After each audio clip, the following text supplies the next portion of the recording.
محترمہ،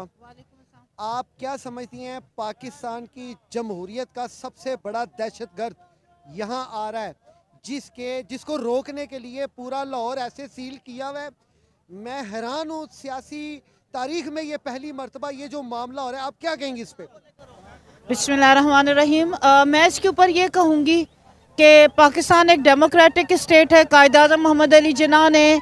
اس کو freedom of expression کے لیے حاصل کیا کہ مسلمان یہاں پہ اپنی آزادی کے ساتھ زندگی گزار سکیں۔ اگر عمران خان جیسا شخص دہشت گرد ہو سکتا ہے جس نے رسول پاک صلی اللہ علیہ وسلم کی حرمت کا معاملہ یونائٹڈ نیشنز کی سیکیورٹی کاؤنسل میں اٹھایا، جس کی وجہ سے اسلاموفوبیا کے طور پہ 15 مارچ کو ہر سال منایا جائے گا، UN نے کہا، اور جس نے ہر موقع پر مسلمانوں کی بات کی، فلسطینیوں کی بات کی، کشمیریوں کی بات کی، میں حیران ہوں کہ وہ کون سی گھٹیا ذہنیت ہے جو کہ عمران خان جیسے خوددار لیڈر کو